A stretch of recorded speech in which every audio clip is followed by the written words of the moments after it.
5 years after U.S. President Barack Obama promised to close the Guantanamo Bay prison, dozens of inmates inside are on a hunger strike.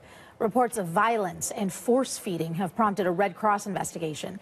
And a first-person account of life inside the prison, published in the New York Times, is sparking international outrage. Our next guest has been calling for change for some time. Carlos Warner is a U.S. public defender. He represents 11 detainees at Guantanamo Bay. He's just come from an emergency hearing, actually, at the federal district court over those hunger strikes. What can you tell us about that hearing, Carlos? What is the latest? Well, unfortunately, President Obama decided to go into federal court today and really restate the mantra of his predecessors and Dick Cheney and the neocons. He said that the courts can't go to Guantanamo. And for years, the courts here in Washington, diligent judges, have been flummoxed by this. And the judge today said that under the right circumstances that may occur, but it wasn't going to happen under the circumstances presented today. And he encouraged the lawyers to, well, he didn't encourage them, but he told them they could file a successive petition. I suspect that there will be more action in federal court based upon what I saw today. And what is the need to have courts in Guantanamo Bay? Excuse me? What is the need to have courts in Guantanamo? The need? Well, you have 166 men, really 160 of them are being indefinitely detained. And 86, as you mentioned, that heartbreaking New York Times editorial done by Clive Stafford Smith and his team in the UK, it describes what's going on. That's an innocent man who's wasting away and who's dying, and the world's not paying attention. So, first of all, 86 of the men the U.S. government wants to release and has said unanimously they should be released. But President Obama has not followed through on his promise.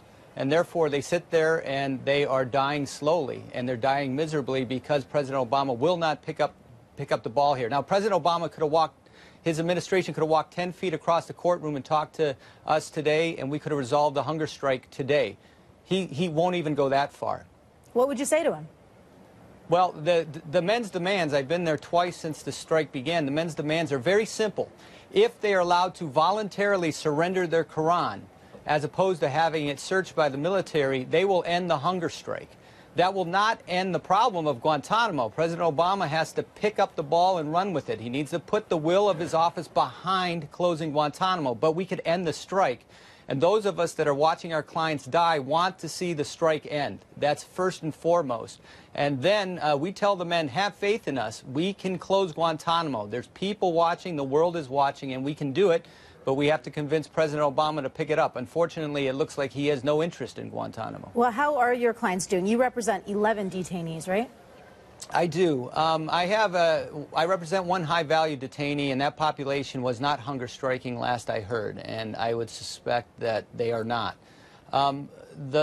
The rest of my clients are suffering. There are 130 out of the 166 men are hunger striking.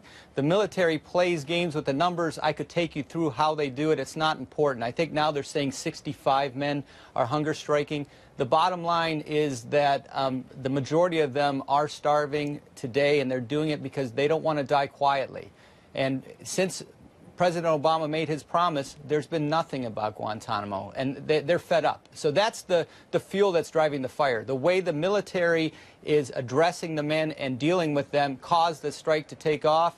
They could end it today, but the bottom line is President Obama has to reaffirm, and not just with words, by appointing somebody in his administration to close Guantanamo. Right now, there's nobody. Right, and you're asking your clients to have faith in you, and as yes. Other representation, do they have faith in you? Well, I mean, it's a tough sell, and, you know, I try to tell them to have faith, but they've been there 11 years without charge. So I think it's hard for them to look at a lawyer who flies in, and I go a lot. I go when I can, once, twice a month, to bring hope to them and tell them exactly what I'm doing. But I don't blame them not to have faith in us, and I don't blame them for taking the steps that they're taking.